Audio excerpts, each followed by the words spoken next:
రాజీనామా చేస్తున్నాను చెప్పారు కోర్సులో చూశారు కదా భవిష్యత్తు కార్యాచరణ చెప్తాను కంగారు ఎందుకు. ఇప్పుడు నాకు ఉంటే నేను నిన్న కూడా చెప్పాను, నేను మీడియా మిత్రులు నా మీద ఆధారపడి ఈ విజయవాడ పార్లమెంట్లో రాష్ట్రాన్ని వదిలేండి, రాష్ట్రం మీదలో కూడా చాలామంది అభిమానులు ఉన్నారు. ఎందుకంటే కేశినేని ట్రావెల్స్ అభిమానులు ఉన్నారు, బ్రాండ్ అభిమానులు, కేశినేని నాని అభిమానులు ఉన్నారు, అలాగే ఎంపీ నాని అభిమానులు ఉన్నారు. అర్థమైందా? ఈ మూడు అభిమానులు కలిస్తే, ఎందుకంటే అదే చెప్పాను మీకు, రాజకీయం అనేది ఒక త్యాగం. నేను ఎప్పుడు రాజకీయాన్ని ఒక పవిత్రమైన పూజలాగా చూస్తాను.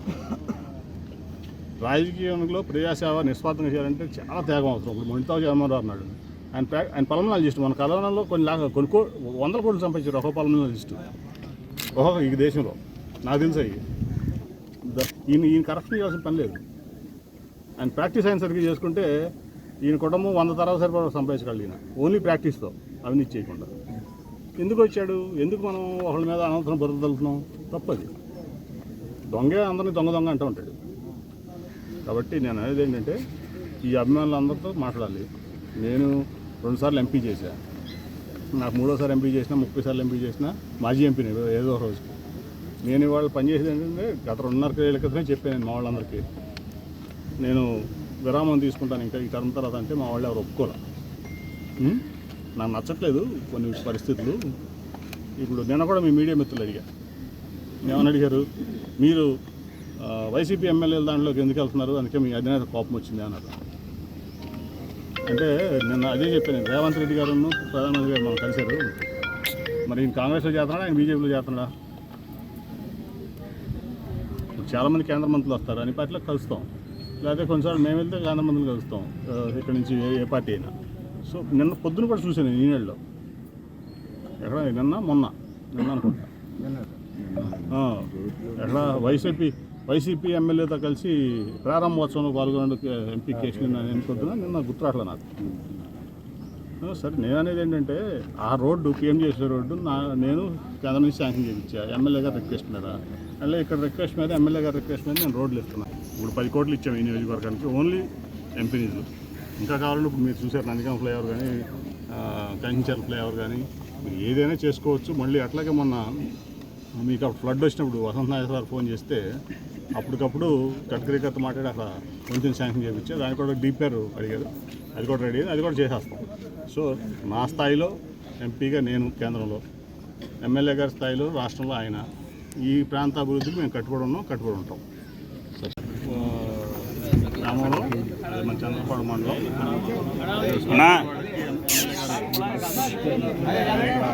అవసరం ఉంది కాంపౌండ్ వాళ్ళని చెప్పినంత 15 లక్షలు రూపాయలు కాంపౌండ్ వాళ్ళకి ఇచ్చాం. నిర్మాణం పూర్తయింది, దాన్ని ఇప్పుడు ప్రారంభించుకున్నాం మనం. అట్లాగే పక్కన ఇంకో కమ్యూనిటీ హాల్ 20 లక్షల రూపాయలు కూడా ఇదే ఉంది చంద్రపాడులోనే. అట్లాగే ఇంకోటి చంద్రపాడులో 25 లక్షల కమ్యూనిటీ హాల్. ఈ 3 కూడా ఇవాళ ఓపెనింగ్ చేసుకున్నాం, పనులు పూర్తి. ఇవన్నీ కూడా పూర్తిగా ఎంపీ నిధులు నుంచి. అది మన ఎమ్మెల్యే గారు మొండితో జగన్మోహన్ రావు అభ్యర్థి మేరకు ఇవన్నీ కూడా శాంక్షన్ చేయడం జరిగింది. అట్లాగే నేను ఎంపీ అయిన దగ్గర నుంచి కూడా ఇక్కడ ముఖ్యంగా నందిగామ నియోజకవర్గంలో మొండితో ఒక జగన్మోహన్ రావు, ఆయన నాకు అంతకుముందు ఎప్పుడు పరిచయం లేదు. కనీసం నేను ఉన్నప్పుడు కూడా ఫోన్ ఎప్పుడు ఆయన ఇవ్వటం కానీ నేను కానీ ఎదురుపడలేదు. కానీ ఆయన ఎమ్మెల్యేగా వైఎస్ఆర్ పార్టీలో, నేను ఎంపీగా టీడీపీలో ఉన్నప్పుడు, మరి ఆయన ఎమ్మెల్యే అయిన తర్వాత మేమందరం కలుసుకోవడం జరిగింది. తర్వాత చాలాసేపు డిస్కషన్లో ఆయన యొక్క వ్యక్తిత్వం, ఆయన సోదరుడు అరుణ్ కుమార్ యొక్క వ్యక్తిత్వం, వాళ్ళ బ్యాక్గ్రౌండ్, నేను అంతకుముందు నాకు భిన్నత వేరే ఉండేది. కానీ చూసిన తర్వాత, మా ఇంటరాక్షన్ తర్వాత చాలా గొప్ప వ్యక్తులు ఇద్దరు కూడా. ముఖ్యంగా డాక్టర్ గారు, ఆయన పల్మనాలజిస్ట్ అయ్యండి, గొప్ప ప్రాక్టీస్ ఉండి, ఒక మెరిట్ స్టూడెంట్ అయ్యండి. అట్లాగే మేడం కూడా గైనకాలజిస్ట్ అయ్యండి. నిస్వార్థంగా అన్నీ వదులుకొని ఇక్కడ ప్రజల కోసం నిరంతరం కష్టపడతాయంటే ఆయన చాలా గొప్ప వ్యక్తి. ఆయన అట్లాగే అభివృద్ధి కోసం నన్ను ఇంకా యాక్చువల్ చాలా ఇవ్వాలి, కానీ నా కాన్స్టిట్యూన్సీలో 2 సంవత్సరాలు ఎంపీ నిధులు లేవు. అది ఇంకో 10 కోట్లు కూడా ఎమ్మెల్యే గారికి ఇవ్వాలి నేను. ఎందుకంటే పార్టీలకు అతీతంగా ప్రాంతానికి అభివృద్ధి చేయాలనే ధ్యేయంతో ఆయన పనిచేస్తున్నటువంటి తీరు నాకు చాలా నచ్చింది. కాబట్టి ఆయన అంత ముందు కూడా చెప్పాను, నేను ఫస్ట్ తోటరావులపాడులో చెప్పాను, మళ్ళీ ఇప్పుడు చెప్తున్నా, ఎప్పుడు చెప్తాను. మంచి వ్యక్తిని, మంచి వ్యక్తులు రాజకీయంలో ఉండాలి, ఏ పార్టీకి సంబంధం లేదు. మంచి వ్యక్తుల వల్లే ఈ సమాజం బాగుపడుతుంది, మంచి వ్యక్తుల వల్లే ఈ రాజకీయాలు ప్రక్షాళన అవుతుంది. ఓకే, షార్ట్ టైంలో కొంచెం ఇబ్బంది పడవచ్చు, లాంగ్ టైంలో చాలా బెనిఫిట్ ఉంటుంది ప్రాంతానికి కానీ, రాష్ట్రానికి కానీ, దేశానికి కానీ. కాబట్టి నా ఉద్దేశం ఏంటంటే ఇటువంటి మంచి వ్యక్తిని ఇక్కడ ప్రజలు ఎన్నుకోవడం వాళ్ళ అదృష్టం. నేను చూశాను అంతకుముందు ఈ ప్రాంతంలో ఎమ్మెల్యేని చూశాను. రమణ గారు ఈ ప్రాంతానికి ఏమన్నా చేశారంటే స్వర్గీయ దేవినేని రమణ గారు. ఆయన అంత గొప్ప వ్యక్తి ఎవరో కూడా అందుట్లో ఆయనకి నాకు చాలా ఆత్మీయ అనుబంధం ఉండేది. రమణ గారికి నాకు, నేను అప్పటికి వ్యాపారంలోనే ఉండేవాడిని, కానీ ఆయన ఒక ఎమ్మెల్యేగా, మంత్రిగా ఈ ప్రాంతానికి, నందిగామ నియోజకవర్గానికి ఒక పేరు తీసుకొచ్చినటువంటి వ్యక్తి ఎవరు ఉన్నారంటే, ఒక ప్రజల్లో ముందులో ఉన్నారంటే ఆయన దేవినేని రమణ గారు. ఆ తర్వాత ఖచ్చితంగా చెప్తున్నా, అది మన మొదటితో ఒక జగన్మోహన్ రావు ఆయనకి చెప్తున్నా, చాలామంది నీతివంతుల మీద బుర్ర చదువుతారు. ఎందుకంటే అవినీతి పరులే ఈ రాజ్యం ఎన్నుకోవాలని తపంతో నీతివంతుల మీద దొంగలు బుర్ర చదువుతారు. వాళ్ళ వ్యక్తిత్వం ఏంటి, వాళ్ళ బ్యాక్గ్రౌండ్ ఏంటి, వాళ్ళు ఏ పరిస్థితుల్లో రాజకీయంలోకి వచ్చారు, వాళ్ళు త్యాగం చేసి వచ్చారా, దోసుకోవడానికి వచ్చారా అనేది జనం అబ్జర్వ్ చేస్తున్నారు. ఖచ్చితంగా అబ్జర్వ్ చేస్తారు, దాంట్లో ఎటువంటి తేడా లేదు. ఎందుకు మీడియా కూడా ఎందుకు అట్లా చేస్తుంది? మీడియాకి నేను ఒకళ్ళంటలా పొద్దున నిన్న అనుకోండి, ఈనాడు నిన్న ఇవాళ గుర్తురాట్లనా, రెడ్డిగూడెం మండలంలో వైసీపీ ఎమ్మెల్యేతో కలిసి రోడ్డు ప్రారంభించాడు ఈయన వెళ్ళి అని రాసి ఉంటుంది. అంటే వైసీపీ ఎమ్మెల్యే ఎంపీ కలిసి అభివృద్ధి చేయకూడదు ఈ ప్రాంతాన్ని, టీడీపీ ఎంపీ కలిసి. మరి ఇంకేం మీరు అడిగేది? మీరే అడుగుతున్నారు క్వశ్చన్లు, మీరే పెడుతున్నారు. సరే, పార్టీలకు అది వేరే అనుకోండి, ఆ రాజకీయాలు మంచివి కాదు.